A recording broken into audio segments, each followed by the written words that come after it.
Good morning. അപ്പം നല്ല ഒരു പ്രഭാതം ആശംസിക്കുക. ഞാൻ ഇന്ന് പറയുന്ന വിഷയം എന്താണെന്നറിയാമോ? ഈ വിദ്യാർത്ഥി സമരവുമായി ബന്ധപ്പെട്ടാണ്. ഭാരതത്തിൽ വിദ്യാർത്ഥി സമരം വരുത്തിയിട്ടുള്ള മാറ്റം, വിദ്യാർത്ഥി സമരം ഒരു മാറ്റത്തിൻ്റെ കാഹളധ്വനിയാണ്. പക്ഷെ ഒന്ന് വളരെ വ്യക്തമായിട്ട് പറയാം, ശ്രീലങ്കയിലോ നേപ്പാളിലോ ബംഗ്ലാദേശിലോ നടന്ന ഭരണമാറ്റത്തിൻ്റെ തുടർച്ച എന്നൊക്കെ പറയാൻ ഞാനിതിനെ കാണുന്നില്ല. മറിച്ച് ജൻസി വിപ്ലവം എന്നും ഇതിനെ കാണുന്നില്ല. കാരണം ഇതിനകത്ത് മാതാപിതാക്കൾ പോലും ഇൻവോൾവ്ഡാണ്. വിദ്യാർത്ഥികളുടെ, അതായത് യുവാക്കളുടെയും വലിയ ഒരു ആശങ്ക ഈ ഭാരതത്തിൽ തൊഴിലില്ലായ്മയും അതോടൊപ്പം തന്നെ വിദ്യാഭ്യാസ രംഗത്ത് വരുന്ന മൂല്യച്യുതി. കാരണം പഠിക്കുന്ന കാര്യങ്ങൾ അവർ എഴുതി പഠിപ്പിച്ച് അവർ ജോലിക്കായിട്ടും അതോടൊപ്പം തന്നെ ഉന്നത വിദ്യാഭ്യാസത്തിനും പോകുമ്പോൾ അവിടെ കൊള്ളയടിക്കൽ നടക്കുന്നു. കഴിഞ്ഞ 10 വർഷക്കാലത്തുണ്ട് ഏകദേശം 50ഓളം ക്വസ്റ്റ്യൻ പേപ്പറുകൾ ലീക്കായി. അപ്പോൾ 100 സംതിങ് ആണ്. അപ്പം നമ്മൾ പലതരത്തിൽ, അതായത് UGCയുടെ ആയാലും നീറ്റിൻ്റെ ആയാലും ഉന്നത വിദ്യാഭ്യാസവുമായി ബന്ധപ്പെട്ടതും ഉന്നത മത്സര പരീക്ഷകളിലുമാണ് ക്വസ്റ്റ്യൻ പേപ്പറിൻ്റെ അസാധാരണമായ ലീക്കുകൾ ഉണ്ടാവുന്നത്. ഇതിനെ നമുക്ക് ചെറുതായി കാണാൻ പറ്റത്തില്ല. ഇതൊരു രാജ്യത്തെ സംഘടിതമായ കൊള്ളയടിയാണ്. എവിടെ കൊള്ളയടിക്കുന്നു? ഇവിടുത്തെ യുവാക്കളെ കൊള്ളയടിക്കുന്നു, ഇവിടുത്തെ യുവതികളെ കൊള്ളയടിക്കുന്നു, വിദ്യാഭ്യാസം ചെയ്യുന്നവരെ കൊള്ളയടിക്കുന്നു, ഈ രാജ്യത്തിൻ്റെ നന്മയെ കൊള്ളയടിക്കുന്നു. ഈ തരത്തിൽ ജനാധിപത്യത്തെയും ആ മൂല്യങ്ങളെയും നശിപ്പിക്കുന്ന ഈ സംവിധാനത്തിനെതിരെയുള്ള ആഞ്ഞു വീശുന്ന കൊടുങ്കാറ്റ്. എങ്ങനെയാണ് ഒരു സമരം, ഇതേ സമരം നമ്മൾ ആലോചിച്ചില്ലേ? ഈ സമരത്തിനകത്ത് തിരിച്ചടിയില്ല, ഉണ്ടോ? ഇല്ല. കുട്ടികൾ അടിയേൽക്കുകയാണ്. അപ്പോൾ ഒരു സമരത്തിൽ കട്ടി അപ്പോൾ നമ്മുടെ ഈ ഫോൺ വരുന്നത് കൊണ്ടാണ്. അപ്പോൾ ഒരു രാജ്യത്ത് വിദ്യാർത്ഥി പ്രക്ഷോഭത്തിലൂടെ അല്ലെങ്കിൽ വിദ്യാർത്ഥി സമരങ്ങളിലൂടെ ഉണ്ടാകുന്ന ഇതിൽ നമ്മൾ കാണേണ്ടത്, നിങ്ങൾ പഠിക്കേണ്ട ഒരു സംഭവമുണ്ട്. ഒരിക്കലെങ്കിലും നിങ്ങൾ ചിന്തിച്ചിട്ടുണ്ടാവും 1857 ഒന്നാം സ്വാതന്ത്ര്യ സമരം. നമുക്കറിയാം 1497 പോർച്ചുഗീസുകാർ ഇന്ത്യയിലേക്ക് വരുന്നത്, വാസ്കോ ഡ ഗാമ. അതിനുശേഷം 1600 ഇംഗ്ലീഷ് ഈസ്റ്റ് ഇന്ത്യ കമ്പനി ഉണ്ടാക്കുന്നത്. അതിനു മുമ്പ് ഫ്രഞ്ചുകാർ, ഡച്ചുകാർ, അങ്ങനെ കുറേ ആൾക്കാർ നമ്മുടെ രാജ്യത്ത് വന്നിട്ടുണ്ട്. കൊള്ളയടിക്കലുകൾ നടന്നിട്ടുണ്ട്. ഈ രാജ്യത്തെ സാംസ്കാരിക സാമൂഹിക മേഖലകളിലെല്ലാം വലിയ പ്രതിസന്ധി ഉണ്ടാക്കിയിട്ടുണ്ട്. എന്നാൽ 1600 ശേഷം ഇംഗ്ലീഷിൻ്റെ ഒരു വലിയ കോളനിവൽക്കരണം ലോകം മൊത്തം നടന്നു. അമേരിക്ക അത്തരത്തിലുണ്ടായിരുന്നൊരു കോളനിയാണ്. അത് മാത്രമല്ല, ആഫ്രിക്കൻ രാജ്യങ്ങളും ഏഷ്യൻ രാജ്യങ്ങളും എല്ലാം കൊള്ളയടിച്ചു. ആ ഒരു രാജ്യം വളർന്നു വന്നു. ബ്രിട്ടൻ എന്ന് പറഞ്ഞാൽ സ്വേച്ഛാധിപത്യ സ്വഭാവം കൊണ്ടും കൊള്ളയടിക്കലുകൾ കൊണ്ടും സാമ്രാജ്യ ഇമ്പീരിയലിസം കൊണ്ടും ക്യാപിറ്റലിസം ഒക്കെയായിരുന്നു അവരുടെ കൺസെപ്റ്റ്. ആ രാജ്യത്തെ അങ്ങനെ കൊണ്ടുവന്ന ആ രാജ്യം വലിയ പ്രതിസന്ധികൾ ലോകരാജ്യങ്ങളിൽ സൃഷ്ടിക്കാൻ തുടങ്ങി. അങ്ങനെ 1857, അതിനു മുമ്പ് നമ്മൾ ചെറുത്തുനിൽപ്പ് നടത്തിയിട്ടുണ്ട്. ആറ്റിങ്ങൽ വിപ്ലവവും പല സമരങ്ങളും നമുക്കിതാ. നേഹ ഈ സൈഡിലോട്ട് നടന്നേ കേട്ടോ. അങ്ങനെ പല സമരങ്ങളും പല ബുദ്ധിമുട്ടുകളും നമുക്കുണ്ടായിട്ടുണ്ട്. അപ്പം ആ സമരങ്ങൾ എങ്ങനെ വിജയിച്ചു എന്നുള്ളൊരു വലിയ ചോദ്യമുണ്ട്. 1857 സംഘടിതരായ ഝാൻസി റാണിയുടെയും താന്തിയ തോപ്പി അങ്ങനെ അനേകരുടെ നേതൃത്വത്തിൽ സമരങ്ങൾ അടച്ചപ്പോൾ അതിനെ അന്ന് അവർ വിളിച്ചെന്താണെന്നറിയാം? ശിപ്പായി ലഹളയെന്നോ. ഏത് സമരങ്ങളും ഈ പാറ്റക്കൂട്ടം എന്ന് പറയുമ്പോഴും ഈ സമരത്തെ പാലും വെള്ളവും കിട്ടിയില്ല എങ്കിൽ വലിയൂന്ന് പറയുമ്പോഴും അപഹസ്യപ്പെടുത്തുന്നത് സ്വേച്ഛാധിപത്യത്തിൻ്റെ വലിയൊരു സ്വഭാവമാണ്. അപ്പോൾ അന്ന് സ്വേച്ഛാധിപതികളായ ഇമ്പീരിയലിസ്റ്റുകളായ ഫോറിനേഴ്സ്, അതായത് ബ്രിട്ടൻ, നമ്മളെ ഇങ്ങനെ അപമാനിച്ച് കളഞ്ഞ്, ഓർക്കുന്നോ? ഈ അപമാനിച്ച് കളഞ്ഞ് അതിനെ ശിപ്പായിമാർ നടത്തുന്ന സമരം എന്നൊക്കെ പറഞ്ഞ് അവഹേളിച്ച്, പക്ഷെ സമരം സുസജ്ജമായി മാറുന്നത് കണ്ട് അവർ സമരത്തിൻ്റെ രീതികൾ മാറ്റി ഭിന്നിപ്പിച്ചു ഭരിക്കാൻ ശ്രമിച്ചു. അന്ന് അവർ കൊഴുപ്പ്, ഈ തിരയിലെല്ലാം കൊഴുപ്പ് വെച്ച് പന്നിയുടെ, അത് മുസ്ലിങ്ങൾക്ക് ഹറാമായതുകൊണ്ട് ആ തിര പൊട്ടിച്ചെടുക്കുമ്പം, ആ കവർ പൊട്ടിച്ചൊക്കെ എടുക്കുമ്പോൾ വായിൽ പന്നി, അതുകൊണ്ട് ഇവർ അങ്ങനെയൊക്കെയുള്ള പല സംവിധാനങ്ങൾ അവന്മാർ ചെയ്തു. മൃഗങ്ങളുടെ പേരിൽ, അവരുടെ ജീവിത ശൈലിയുടെ പേരിൽ, ആഹാരത്തിൻ്റെ പേരിൽ, വസ്ത്രധാരണത്തിൻ്റെ പേരിലൊക്കെ ഡൈവേഴ്സിഫിക്കേഷനെ പറ്റി അവർ ചിന്തിച്ചു. മനസ്സിലാവുന്നോ? അങ്ങനെ ഈ തമ്മിൽ ഡിവൈഡ് ആൻഡ് റൂൾ എന്ന് പറയുന്ന സംവിധാനം ഇവന്മാർ ശക്തമാക്കി. അങ്ങനെ ഒത്തിരി സംഭവങ്ങൾ നമുക്കറിയാം. ഗാന്ധിജിയൊക്കെ വരുന്നതിന് മുമ്പ് ഈ സമരം നടക്കുമ്പോഴൊന്നും ഗാന്ധിജി ജനിച്ചിട്ട് പോലുമില്ല. 1869 ഗാന്ധിജി ജനിക്കുന്നത്, ഒക്ടോബർ 2. 1889 നെഹ്റു ജനിക്കുന്നത്. അങ്ങനെ അതുപോട്ടെ, ഇങ്ങനെയാണ് നമ്മുടെ ഹിസ്റ്ററി ഇങ്ങനെ ഉരുത്തിരിഞ്ഞു വരിക. പക്ഷേ 1915 കാലഘട്ടം കഴിയുമ്പോൾ ഹോം റൂൾ ലീഗിലൂടെ ആനി ബസന്റ് നടത്തുന്ന അതിലൂടെയാണ് ഗാന്ധിജി ഇതിൻ്റെ ഒരു ഭാഗമായി മാറുന്നത്. പക്ഷേ ഗാന്ധി കൊണ്ടുവന്ന സമരമായിരുന്നു എന്തോ സമരം അഹിംസ. നിങ്ങളോട് ചോദിച്ച സമയം കളയാന്നേ ഉള്ളൂ. അപ്പം ഈ അഹിംസ എന്ന് പറഞ്ഞാൽ ഞാനിത് വരുന്നത് ഇതുമായിട്ടൊന്ന് കണക്ട് ചെയ്യാൻ വേണ്ടിയാണ്, മനസ്സിലാക്കാനാണ് അതിൻ്റെ ആ പവർ. അവർ തിരിച്ചടിച്ചില്ല. അഹിംസയിലൂടെ തിരിച്ചടിക്കാതെ, മനസ്സിലായോ? സത്യാഗ്രഹത്തിലൂടെ മാത്രം. അതേ മെത്തേഡാണ് ഇന്ന് സമരം ചെയ്തത്. മനസ്സിലായോ? ഇപ്പോൾ വിദ്യാർത്ഥികളും ചെയ്യുന്നത് അടിച്ചൊതുക്കുക അല്ല ചെയ്യുന്നത്, മറിച്ച് പ്രതിഷേധങ്ങൾ നിശബ്ദരായി നിന്ന് പ്രതിഷേധിക്കുക. മനസ്സിലാവുന്നോ? നമ്മൾ പ്രതിഷേധിക്കുന്നത് എങ്ങനെയാ? നിശബ്ദരായിട്ട് മൗനമായി നിൽക്കുക. മൗനമായി നിൽക്കുന്നത് പോലും വലിയ ഒരു എന്താണ് സമരമോ. അന്ന് നമ്മൾ പറഞ്ഞ അഹിംസാ സിദ്ധാന്തം എന്ന് പറയുന്നത് ആരെയും തിരിച്ചടിക്കുന്നതായിരുന്നില്ല, ഹിംസിക്കുന്നതായിരുന്നില്ല. പക്ഷെ ആ സമരത്തിന് ഭയങ്കരമായ പിന്തുണ ലഭിച്ചു. സ്വയം അടിമേടിക്കുമ്പോൾ അതിലൂടെ ഉണ്ടാകുന്ന ഹ്യൂമാനിറ്റേറിയൻ കൺസെപ്റ്റ് ആയിരുന്നു സമരത്തിൻ്റെ ശക്തി. മനസ്സിലായോ? ഇന്ന് നമ്മുടെയൊക്കെ വികാരമായി മാറിയതും എന്താണ്? നമ്മുടെ കുഞ്ഞുങ്ങൾ തെരുവിൽ മർദ്ദിതരായി മാറുമ്പോൾ, അടിയേൽക്കുമ്പോൾ, ശരീരം പൊട്ടുമ്പോൾ, എല്ലൊടിയുമ്പോൾ, ആണി വെച്ച് കമ്പി കൊണ്ട് തലക്കടിക്കുമ്പോൾ, മുഖത്തൊക്കെ വളരെ രീതിയിൽ മൃഗീയമായ രീതിയിൽ പെൺകുട്ടികളെ മർദ്ദിക്കുമ്പോൾ, അവരുടെ മാറ് കഴുകുകയും അവരുടെ ആസനത്തിൽ കമ്പ് കൊണ്ട് കുത്തുകയും ചെയ്യുന്ന വൃത്തികെട്ട സംസ്കാരം ബ്രിട്ടീഷുകാർ പോലും, ഞാനത് കമ്പയർ ചെയ്യാൻ ഇത് പറഞ്ഞു വന്നു, ബ്രിട്ടീഷുകാർ പോലും സ്ത്രീകളോട് ചെയ്യാത്തത് പക്ഷെ സ്വതന്ത്ര ഇന്ത്യയിൽ ഒരിക്കൽ ഉണ്ടായിട്ടുണ്ട്.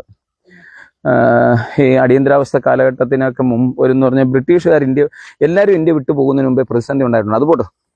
അപ്പം ആ കാലഘട്ടത്തിൽ കേട്ടുകേൾവിയില്ലാത്ത രീതിയിൽ ഈ നൂതന യുഗത്തിൽ സോഷ്യൽ മീഡിയ ബ്ലോക്ക് ചെയ്തുകൊണ്ട്, ഇൻ്റർനെറ്റ് ബ്ലോക്ക് ചെയ്തുകൊണ്ട് വൃത്തികെട്ട നയം അടിച്ചേൽപ്പിക്കുന്ന ഈ ക്രൂരത ഇന്ത്യയിൽ ചെയ്യുവാൻ ഇന്ത്യയിൽ ഇത്രയും നാളായി വന്ന ഒരു ഭരണാധികാരിക്കും കണ്ടിട്ടില്ല. മനസ്സിലായോ? അപ്പോൾ എന്താണ്? കുട്ടികളെ തെരുവിൽ ആക്രമിക്കുക. മനസ്സിലായോ? അപ്പോൾ അന്നത്തെ അഹിംസ അതേപോലെ ആയുധരായ കേട്ടോ, ആയുധം കയ്യിലില്ലാതിരിക്കുന്നവനെ ഭയങ്കരമായ മർദ്ദിക്കുന്നു. അതും പോലീസല്ല, ഒരു ജനത്തെ പോലീസിന്റെ വേഷം ധരിപ്പിച്ച് ഒരു ക്രൂര സംഘടനയെ കൊണ്ട് ഈ രാജ്യത്തെ അടിച്ചമർത്താൻ ശ്രമിക്കുന്നു, ഇവിടുത്തെ വിദ്യാർത്ഥികളെ അടിച്ചമർത്താൻ ശ്രമിക്കുന്നു. ഇത് യഥാർത്ഥത്തിൽ സോഷ്യലിസത്തിനും ഡെമോക്രസിക്കും അതോടൊപ്പം അങ്ങനെയുള്ള കൺസെപ്റ്റുകൾക്ക് തന്നെ എതിരാണ്. കാരണം എന്താ? ഇവിടെ ഒരു നാസി പടയാളികൾ പണ്ട് ഇങ്ങനെയായിരുന്നു. നാസികൾ സൈന്യത്തിന് പകരമായി ഈ പാർട്ടിയിലുള്ള പിള്ളേരെ ട്രെയിൻ ചെയ്യിപ്പിച്ചിട്ട് അവരെ കൊണ്ട് ആക്രമിക്കുമായിരുന്നു. കാരണം അക്കൗണ്ടബിലിറ്റി ഉണ്ടാവരുത്. പോലീസ് അടിച്ചു എന്ന രീതിയിൽ വരാതിരിക്കാൻ വേണ്ടി ക്രൂരമായ രീതിയിലുള്ള ഒരു നടന്നു? ഭയങ്കരമായ രീതിയിൽ ഒരു അരാജകത്വം രാജ്യത്ത് സൃഷ്ടിക്കുന്ന ഒരു കൺസെപ്റ്റിലേക്ക് പോവാം. മനസ്സിലാവുന്നു? അപ്പം നമ്മുടെ റൈറ്റ് എന്ന് പറഞ്ഞാൽ it should be what? Right should be protected. അത് വരാത്തിടത്തോളം കാലം അതിനുവേണ്ടി you can fight against that, because you have the right to freedom of expression, against exploitation. ഇവയെല്ലാത്തിനെതിരെ നിങ്ങൾക്ക് ഫൈറ്റ് ചെയ്യാനുള്ള അവകാശമുണ്ട്. That's a right of constitution. Giving by right to education is very good, important. Right to equality. അപ്പോൾ ആ constitution തരുന്ന കോൺഫിഡൻസിന് വേണ്ടി ഇവിടെ strike നടക്കുന്നത് ആണോ? അതിനെ ഇല്ലായ്മ ചെയ്യുന്ന തരത്തിൽ വളരെ മോശമായ രീതിയിലുള്ള എന്ത് നടക്കുന്നു, പൊളിച്ചെഴുത്തുകൾ. കാരണം എന്തിനാണെന്നറിയാമോ? ഈ പറയുന്ന സിസ്റ്റം, നമ്മൾ പറയുന്ന BJP ഭരിക്കുന്ന ഈ ഗവൺമെന്റ് യഥാർത്ഥത്തിൽ യോഗ്യത കൊണ്ട് വരുന്നതല്ല. അവരെന്ത് ചെയ്യുകയാണ്? എക്സ്പ്ലോയിറ്റ് ചെയ്ത് പഠിച്ചുപോയി. ജനങ്ങളുടെ റൈറ്റുകളെ കർട്ടൈൽ ചെയ്യാൻ പഠിച്ചു. അവര് not give the liberty, actually they are killing the liberty. ഒന്ന് നമ്മൾ ആലോചിച്ചോണം, every one have the right to do what they like. മനസ്സിലാവുന്നു? അത് ഗവൺമെന്റ് കൊടുക്കുന്ന അഷുറൻസ്, ഇത് കോൺസ്റ്റിറ്റ്യൂഷൻ കൊടുക്കുന്ന assurance, but cannot be curtails any one right. വേറൊരാളുടെ അവകാശങ്ങളെ ലംഘിക്കുകയും ചെയ്യരുത്. മനസ്സിലാവുന്നു? അങ്ങനെയാണ് ജനാധിപത്യം ശക്തിപ്പെടുത്തേണ്ടത്. അപ്പോൾ ആ ഒരു സാഹചര്യത്തിൽ സമരം ചെയ്യുന്നവരെ, എല്ലാ ജനാധിപത്യ മൂല്യങ്ങളുമുള്ളവരെ, അങ്ങനെയുള്ള കുട്ടികളെ അവരുടെ അവകാശം ധ്വംസിക്കപ്പെട്ടപ്പോൾ അവർ പ്രതിഷേധിച്ചതിന് അവരെ എന്താക്കുന്നു? അവരെ നഗ്നരാക്കാൻ ശ്രമിക്കുന്നു, അവരെ റേപ്പ് ചെയ്യാൻ ശ്രമിക്കുന്നു, അവരെ അടിച്ചു കൊല്ലുവാൻ ശ്രമിക്കുന്നു. ഇത് കണ്ട ഇന്ത്യൻ ജനതയാണ് ഈ പ്രതികരിക്കുന്നത്. മനസ്സിലായോ? അല്ലാതെ ഈ വീട്ടിൽ ഒരാൾക്ക് ഇരിക്കാൻ പറ്റുന്നില്ല. നമ്മൾ തന്നെ ഈ ടോപ്പിക് സംസാരിക്കാൻ, വേറൊരു ടോപ്പിക് സംസാരിക്കാൻ പോലും മനസ്സനുവദിക്കുന്നില്ല. Why? Because we are afraiding the system. Tomorrow my kids also will come. അപ്പം that time we are expecting this type of issues will come. How to survive? അങ്ങനെ ഒക്കും അവർക്ക് സർവൈവ് ചെയ്യാൻ? Because the system is collapsed. മനസ്സിലാവുന്നു? System collapse ആണെന്ന് അവർ പറയുക, തകർന്ന് കിടക്കുകയെന്ന്. അവർ വിളിച്ചു പറയുമ്പോൾ കുഞ്ഞുങ്ങൾ പറഞ്ഞു. അന്നേരം യെസ്റ്റർഡേ, ഇന്ന് രാവിലെ, today morning when I saw open on Facebook, I saw a very good video from a girl from Calicut. അപ്പോൾ ആക്ച്വലി അവൾ എവിടെ നിന്നുകൊണ്ടാണ് ഇത് പറയുന്നതെന്ന് എനിക്കറിയത്തില്ല. ചിലപ്പം ജന്തർ മന്ദറിലായിരിക്കാം. I am very happy. Why? Because yesterday my father called me and told me what you did a good job. എന്താണെന്നറിയാമോ? നീ ജന്തർ മന്ദറിലെ സമരത്തിൽ പോയോണ്ട് നീ ആദ്യമായിട്ടൊരു നന്മ ചെയ്തു. ആ കുഞ്ഞ് ഭയങ്കര പ്രൗഡായിട്ട് പറയുക. വൈ? ബിക്കോസ് പേരൻസിന് അവർക്ക് വയ്യ, ശാരീരികമായ ബുദ്ധിമുട്ട്. അപ്പോഴും അവരുടെ കുഞ്ഞുങ്ങൾ പോയി, അവരുടെ ബ്ലഡ് അതിനകത്ത് ഭാഗമാകുന്നു എന്ന് പറയുമ്പോൾ ആശ്വസിക്കുന്ന, കുഞ്ഞിന് കിട്ടുന്ന ആ അടി കിട്ടുമെന്നോ അവളല്ലേ മരിക്കുമെന്നോ അല്ല മാതാപിതാക്കൾ ചിന്തിച്ചേ. നീ ചെയ്ത നന്മ എന്താണ്? നീ ആ സമരത്തിന്റെ ഭാഗമായതാണ്. ഇത് രാഷ്ട്രീയപരമായ എതിർപ്പിന് വേണ്ടിയോ അല്ലെങ്കിൽ ഒരു രാഷ്ട്രീയ പാർട്ടിക്ക് ഉദയം കൊടുക്കുകയോ അല്ലെങ്കിൽ കോൺഗ്രസ് പാർട്ടിയെ, ഞാനിപ്പം കോൺഗ്രസ് പാർട്ടിയെ സ്ട്രെങ്തൻ ചെയ്യാനാന്ന് പറഞ്ഞു അല്ല. രാഹുൽ ഗാന്ധി ഉൾപ്പെടെ എല്ലാവരും ഇറങ്ങിയത് എന്തുകൊണ്ടാണ്? രാഹുൽ ഗാന്ധി ഇറങ്ങിയത് എന്തുകൊണ്ടാണ്? ഈ കൊച്ചുങ്ങളെ അടിക്കുന്ന കണ്ട എന്തോ ഈ പറയുന്നു.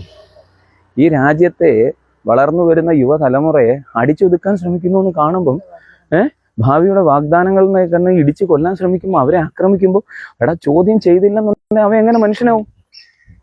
അതാണ് പ്രശ്നം. ഇതുകൊണ്ട് കട്ടെ അപ്പം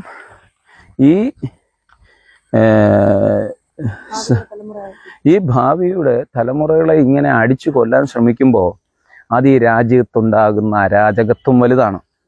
പക്ഷെ അവര് വരികളിലൂടെ എഴുതാൻ തുടങ്ങി, സാംസ്കാരിക നേതാക്കന്മാർ സംസാരിക്കാൻ തുടങ്ങി, രാജ്യത്തിന്റെ ഒപ്പോസിഷൻ ലീഡേഴ്സ് സംസാരിക്കാൻ തുടങ്ങി. പക്ഷെ ഇതെല്ലാം സംസാരിക്കുന്ന ഫേസ്ബുക്കുകളിലൂടെ, പണ്ട് പത്രങ്ങളിലൂടെ ആയിരുന്നെങ്കിൽ ഇന്ന് സോഷ്യൽ മീഡിയയിലൂടെയാണ് അവർ എഴുതുന്നത്. അവരുടെ എഴുത്തുകളും അവരുടെ വരികളും ആരെ ഭയപ്പെടുത്തുന്നു? ഭരണകർത്താക്കളെ ഭയപ്പെടുത്തുന്നു. മനസ്സിലാവുന്നു? നെറ്റ് കട്ട് ചെയ്യുന്നത് ഇപ്പോഴത്തെ ഒരു വലിയ ഫാഷനാണ് ഇന്ത്യയിൽ. മനസ്സിലായോ? അവർ പറയുന്നത് നെറ്റ് എന്ന് പറയുന്നത് മോദിയെ സ്തുതിക്കാൻ വേണ്ടിയുള്ളതാണ്. ഞാൻ അതുപോലെ തന്നെ ഒരു കാര്യം ആലോചിച്ചു. ഈ BJPക്കാർക്കെല്ലാം, എല്ലാവരും എന്ന് പറയാൻ പറ്റത്തില്ല. ഇന്നലത്തെ കഴിഞ്ഞ ദിവസം ഒരു BJPക്കാരൻ സ്വന്തം മകളോട് പറയുന്നത് ഒരു വാർത്തയായതാണ്. അയാൾ പറയുന്നു, ഞാൻ BJPക്കാരനാണ്, ID കാർഡും കാണിച്ചു. പക്ഷേ ഈ സമരത്തിൽ എൻ്റെ കുഞ്ഞുങ്ങളോടൊപ്പം നിൽക്കാൻ പറ്റിയില്ലെങ്കിൽ, എന്നില്ലെങ്കിൽ ഈ രാജ്യത്തെ മൊത്തം കൊള്ളയടിക്കപ്പെടും. ഈ രാജ്യത്ത് യഥാർത്ഥത്തിൽ എന്താണ്? എല്ലാത്തിനും വിലക്കയറ്റമായി, അതിരൂക്ഷമായ സിറ്റുവേഷനായി, എല്ലാം പ്രശ്നങ്ങൾ തന്നെ. കാരണം ഇവർക്ക് ഭരിക്കാൻ അറിയില്ല. ഭരണമെന്ന് പറയുന്നത് നാളുകൾ മുന്നിൽ കണ്ടായിരിക്കണം. ഇപ്പൊ അമേരിക്ക ഭരിക്കുന്ന പോലോ അല്ലെങ്കിൽ ഏതെങ്കിലും ഒരു ഡെവലപ്പ് കൺട്രീസ് ഭരിക്കുന്ന പോലെ ഇന്ത്യ ഭരിക്കാൻ പറ്റത്തില്ല. ഇന്ത്യയെ സംബന്ധിച്ചിടത്തോളം ഡെവലപ്മെന്റ്സ് ബേസിക്കലി വരണം. ഇൻഫ്രാസ്ട്രക്ചർ കൊടുക്കണം, ചൈന ജനങ്ങൾക്ക് കൊടുക്കുന്ന പോലെ. ആ ഇൻഫ്രാസ്ട്രക്ചർ യൂസ് ചെയ്യുമ്പോൾ, അതായത് നമ്മുടെ നാട്ടിൽ ആൾക്കാർ എന്ത് ചെയ്യുന്നു, റോഡിൽ തുപ്പുന്ന സംസ്കാരം ഉണ്ടെന്നിരിക്കട്ടെ, പക്ഷെ റോഡിൽ തുപ്പാതിരിക്കത്തക്ക രീതി നമ്മളിപ്പോൾ ഒരു വീടിനകത്ത് തുപ്പുമോ? വൃത്തിയുള്ള വീട്ടിൽ തുപ്പുമോ? വെറും പന്ന പൊളിഞ്ഞു കിടക്കുന്ന ഒരു വീടാണ് നമ്മൾ തുപ്പും. എന്തെങ്കിലും ഒരു സാധനം മുറുക്കാൻ വേണ്ടി അങ്ങോട്ടങ്ങ് തുപ്പും. പക്ഷേ അത്ര ഹൈജീനായി they provide very good infrastructure for the nation, for the people. മനസ്സിലായോ? അങ്ങനെ ചൈന ഡെവലപ്പ് ആയപ്പോൾ ജനത്തിൻ്റെ എന്തോ ഇത് ക്യാരക്ടർ ചേഞ്ച് ചെയ്തു. അവർക്ക് മനസ്സിലായി ഞാൻ ഇങ്ങനെയല്ല ബിഹേവ് ചെയ്യേണ്ടതെന്ന്. അങ്ങനെ ആ ബിഹേവിയൽ വ്യത്യാസമുണ്ടായി, ക്യാരക്ടർ വ്യത്യാസമുണ്ടായി. അങ്ങനെ രാജ്യം മാറേണ്ടത്. നമ്മുടെ രാജ്യത്തും എന്ത് ചെയ്യണം? ഇൻഫ്രാസ്ട്രക്ചർ കൊടുക്കണം. എല്ലാവർക്കും ജോലി കിട്ടുന്നു, എല്ലാവർക്കും ഓപ്പർച്യൂണിറ്റി ആവുന്നു. അപ്പോൾ അവരെന്ത് ചെയ്യും? ചില കാര്യങ്ങൾ ചെയ്യരുതെന്ന് പഠിക്കും. അങ്ങനെയാണ് എന്ത് ചെയ്യുന്നത്? ഡെവലപ്പായി മാറുന്നത്. നമ്മൾ സാഹചര്യം ഒരുക്കി കൊടുക്കും. സർക്കംസ്റ്റാൻസസ് ലീഡ്സ് ദ ഡെസ്റ്റിനി എന്ന് പറയുന്നതിനോട് ചാൾസ് ഡീക്കൻസിന്റെ ഒരു പുസ്തകത്തിൽ പറയുന്നത്. നമ്മൾ എപ്പോഴും ചിന്തിക്കേണ്ട എന്താണ്? നമ്മൾക്ക് ഓരോ സാഹചര്യങ്ങൾ ഒരുക്കി തരുന്നതനുസരിച്ച് മനുഷ്യൻ മാറും. അപ്പൊ ഇവിടെ സമ്മർദ്ദത്തിന്റെ സാഹചര്യം ഉണ്ടായി. എന്താണ്? ഇന്ത്യ കൊള്ളയടിക്കപ്പെടുമ്പോൾ, ഇന്ത്യയുടെ യുവാക്കൾ അടികൊള്ളുമ്പോൾ, ഇന്ത്യ മാനസികമായി തകരുമ്പോൾ ഇവിടുത്തെ യുവാക്കൾ വരും. മനസ്സിലായോ? എടാ, അത് അവര് അന്നേരം നമ്മൾ ചിന്തിക്കേണ്ട ഒരു പോയിന്റ് ശ്രദ്ധിച്ചായിരുന്നു.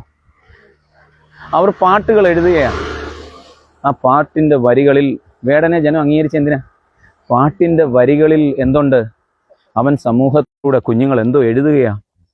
അവന്റെ ഉള്ളിലെ തീഷ്ണത എഴുതി അവൻ്റെതായ രീതിയിൽ സംഗീതാത്മകമായി അവൻ പുറത്തു വിടുകയാ. ഇത് കേൾക്കുമ്പോൾ അതിനുവേണ്ടി കൈയടിക്കുന്ന ജനം. മനസ്സിലാവുന്നോ? അപ്പം പ്രതിഷേധങ്ങൾക്ക് വാൾമുനകളോ വാൾത്തലകളോ അല്ലെങ്കിൽ തോക്കും കുഴലിലൂടോ പ്രതിഷേധങ്ങളെ തിരിച്ച് അമർച്ച ചെയ്യാമെന്ന് വിളിക്കുമ്പോഴും ഓർത്തോണം, ഈയാം പാറ്റകൾ. അവിടെയാണ് ആ പാറ്റയുടെ സ്വഭാവം. പാറ്റകളെ പോലെ അവ പറന്നു വരും. മനസ്സിലായോ? ഒന്നല്ല, 1000 അല്ല, 10,000 അല്ല, ലക്ഷമല്ല, കോടിക്കണക്കിന് പാറ്റകൾ എവിടെ വരുക? ഗവൺമെന്റ് എന്ത് ചെയ്യും? അവരെ പാറ്റയെന്ന് പറഞ്ഞ് ആക്ഷേപിക്കുമ്പോഴും ഈ പാറ്റകൾ ഒത്തുകൂടുക. എന്തോത്തിന് വേണ്ടിയാ? They have an aim, they have a particular goal. മനസ്സിലായോ? They have a destination. അവരെങ്ങോട്ടാണ് പോകുന്നതെന്നുള്ളത് വ്യക്തമായി അവർക്കറിയാം. അങ്ങനെ പാറ്റകൾ എന്ത് ചെയ്യും? പാറ്റകൾ എന്ന് പറഞ്ഞാൽ പാറ്റ പെട്ടെന്ന് മരിക്കും, ചവിട്ടിക്കൊല്ലും നമ്മൾ. അപ്പം എത്ര പാറ്റയെ ചവിട്ടിക്കൊല്ലാൻ പറ്റും? അമ്മ ഹിറ്റ് അടിച്ച് കൊല്ലാന്ന് പറഞ്ഞാൽ ഹിറ്റ് തീർന്നു പോകും. ഇതാ ഇപ്പം ഇന്ത്യയിൽ സംഭവിച്ചുകൊണ്ടിരുന്നത്. ഇന്ത്യയിലെ കുഞ്ഞുങ്ങളെ അടിച്ചു തീർക്കും തോറും ഈ പാറ്റകൾ വിവേകമുള്ള പാറ്റകളാണ്. നമുക്കിവിടെ തന്നെ ആവേശത്തോട് സംസാരിക്കാൻ പറ്റുകയും നമ്മുടെ ജീവിതത്തിൽ ഓരോ നിമിഷവും ആ ആവേശം നമ്മുടെ ജീവിതത്തിൽ മുന്നോട്ട് കൊണ്ടുപോകാനും പറ്റുന്ന എന്തുകൊണ്ടാണ്? We have A thought. നമ്മുടെ ചിന്തയാണ് കാരണം. മനസ്സിലാവുന്നു? അതുകൊണ്ട് ഈ സമരത്തെ അടിച്ചമർത്താൻ നോക്കുമ്പോൾ നമ്മുടെ മൂല്യങ്ങളെയും ഈ രാജ്യത്തിൻ്റെ സംസ്കാരത്തെയുമാണ് മോദി അടിച്ചു കൊല്ലാൻ ശ്രമിക്കുന്നത്. മനസ്സിലാവുന്നു? കൊച്ചുങ്ങളുടെ മണ്ടയിൽ ചെയ്യുന്ന, അതായത് ഫ്യൂച്ചർ ഇല്ലായ്മ ചെയ്യുന്ന, ഇപ്പോഴും മതങ്ങളിലൂടെ പിടിച്ചു വയ്ക്കാൻ. മതം ഒന്നും എക്സിസ്റ്റ് ചെയ്യത്തില്ല. അതൊന്നും പേടിക്കുകയേ വേണ്ട. മതത്തിനൊക്കെ ഒരു സമയം ഇനിയൊന്നും നടക്കത്തില്ല. മതം എന്ന് പറഞ്ഞാൽ ആര് പറഞ്ഞാലും നടക്കത്തില്ല.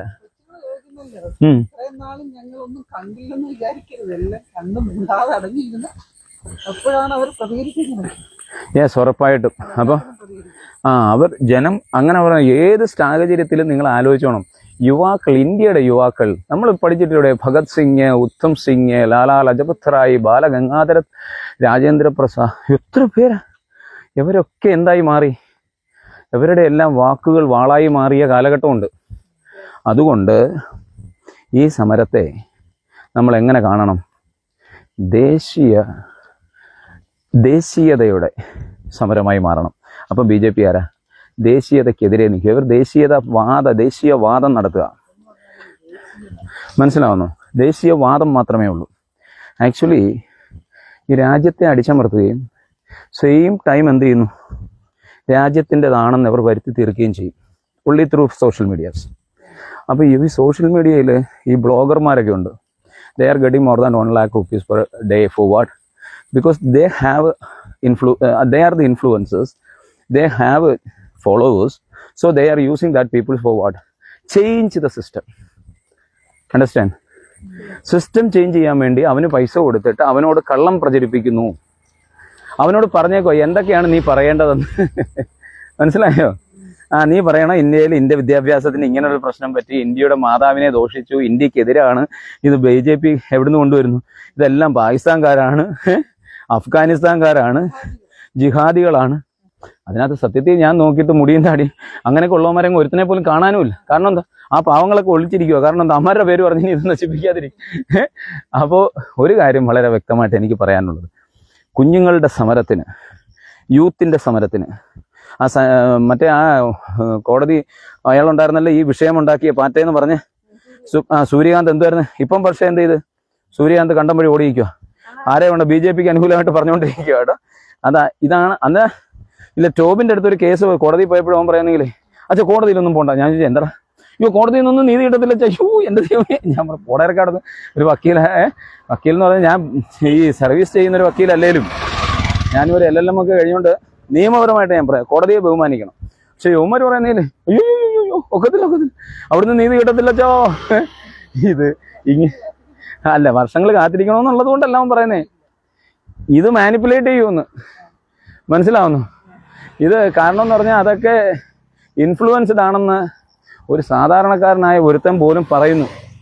കാരണം മനസ്സിലായോ? ഇവിടുത്തെ യഥാർത്ഥത്തിൽ എന്ന് പറഞ്ഞാൽ ഇന്ത്യയിലെ ചാനലുകളൊക്കെ ശക്തമായിട്ട് ഇത് ജനങ്ങളെ അറിയിപ്പിച്ചു കഴിഞ്ഞാൽ ഈ കുഞ്ഞുങ്ങളുടെ അടികൊള്ളുന്നതൊക്കെ കണ്ടു കഴിഞ്ഞാലുണ്ടല്ലേ മാതാപിതാക്കളോട് ഇറങ്ങാൻ തുടങ്ങും.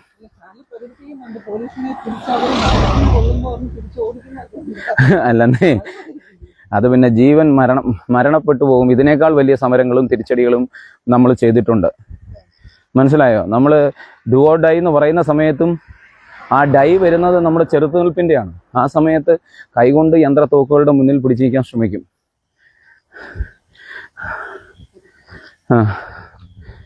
മനസ്സിലായോ? ആ ടോപ്പിക് മനസ്സിലായോ? അപ്പം നത്തിങ് മോർ ടു സേ. ഞാൻ ഇത്രയും അത് ക്ലോസ് ചെയ്യുകയാണ്. ഇന്ത്യയിലെ യുവാക്കളുടെ ഈ സമരത്തിന് പിന്തുണ നൽകേണ്ടത് ഭാരതീയരായ ഓരോ ജനങ്ങളുടെയും കർത്തവ്യമാണെന്നുള്ള ഉത്തമ ബോധ്യത്തിന്റെ അടിസ്ഥാനത്തിൽ വേണം ഈ സമരത്തെ കാണാൻ. പറയണോ? ഇത് വൈൻഡപ്പ് ചെയ്യുന്നതിന് തൊട്ട് മുമ്പ് എനിക്ക് ഒരു കാര്യം ചോദിക്കാനുള്ളത്, നമുക്ക് വേറെ ഒന്നും വേണ്ട. നമുക്കിപ്പോ ഈ വിദ്യാഭ്യാസ മന്ത്രിയെ മാറ്റേണ്ട ഒന്നും വേണ്ട. എന്റെ ഒരു ചോദ്യം, ഈ പ്രധാനമന്ത്രിക്ക് നരേന്ദ്രമോദിക്ക് ധൈര്യമുണ്ടോ ഒരു പ്രസ് മീറ്റിംഗ് നടത്താൻ? ധൈര്യമുണ്ടോ? അതെങ്കിലും ചെയ്യും. ഇന്ത്യയുടെ പ്രധാനമന്ത്രിയോട് നമ്മൾ പറയുന്നേ പബ്ലിക്കായിട്ട് വന്നൊരു പ്രസ് മീറ്റിംഗ് നടത്തും. നിങ്ങൾ വേറെ ഒന്നും ചെയ്യണ്ട. കാരണം രാജ്യത്തിന്റെ MP-മാരും അല്ലെ പല സംസ്ഥാനങ്ങളിലെ MLA-മാരും വരെയും റോഡിലിറങ്ങി ഈ പ്രക്ഷോഭത്തിന് വേണ്ടി ഇറങ്ങി. അപ്പം എനിക്ക് ചോദിക്കാനുള്ളത്, ഇന്ത്യയിലെ ജനങ്ങൾ തെരഞ്ഞെടുത്ത് വിട്ടതല്ലേ, ഈ ജനങ്ങൾക്ക് വേണ്ടി ഒന്ന് സംസാരിക്കാൻ, ഒരു പ്രസ് മീറ്റിങ്ങിന് വേണ്ടി ഒരവസരം കൊടുക്കാൻ ഈ പ്രധാനമന്ത്രിക്ക് പറ്റുമോ? വേറെ ഒന്നും നിങ്ങൾ ചെയ്യണ്ട. നിങ്ങൾ വിദ്യാഭ്യാസ മന്ത്രിയൊക്കെ പിന്നെ നിങ്ങളുടെ ഇഷ്ടം പോലെ ചെയ്തോളൂ. അങ്ങനെ റോളില്ലല്ലോ. ക്വസ്റ്റ്യനെ ഞാനാ പറഞ്ഞത്, പബ്ലിക്കായിട്ട് വന്ന് ക്വസ്റ്റ്യനെ നേരിടാൻ ഈ ഇന്ത്യൻ പ്രധാനമന്ത്രിക്ക് പറ്റുമോ? ഇതേ ഉള്ളൂ, ഒരു വെല്ലുവിളിയേ ഉള്ളൂ. അത് ചെയ്താൽ ഇയാൾ വേറെ ഒന്നും ചെയ്യണ്ട. ഇത്ര വർഷക്കാലം അയാൾ ഭരിച്ചില്ലേ, ഈ രാജ്യത്തെ ഭരിച്ചില്ലേ. ഇനി പാർലമെന്റ് കൂടുന്ന എങ്ങനെയാണെന്നറിയാം? ഇത്രയും നാളും പാർലമെന്റ് ഒക്കെ 100 ദിവസമായാലും ഒരു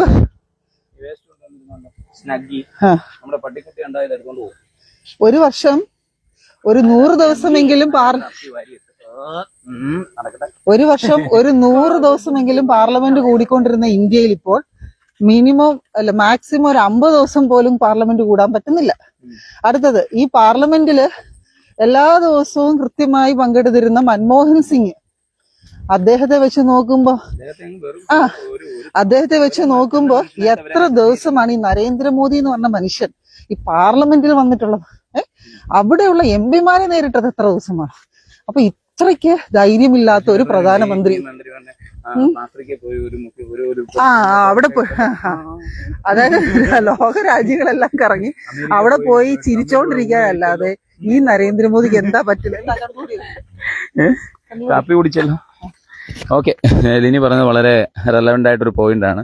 സോ യു പ്ലീസ് ഒരു പ്രസ് മീറ്റ് അറേഞ്ച് ചെയ്യുക. You talk to the people.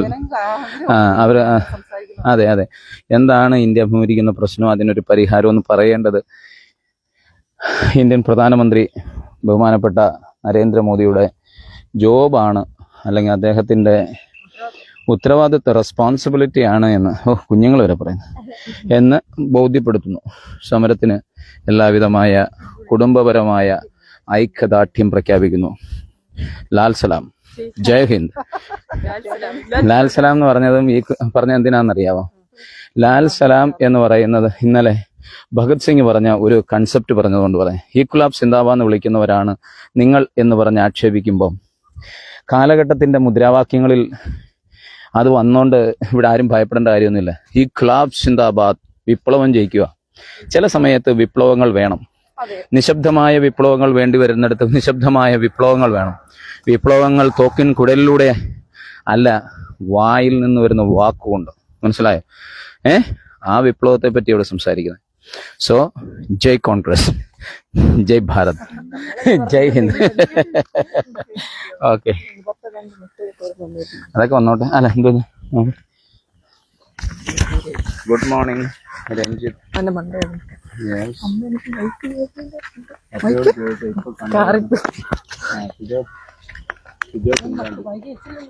വെച്ചായിരുന്നു. Thank you.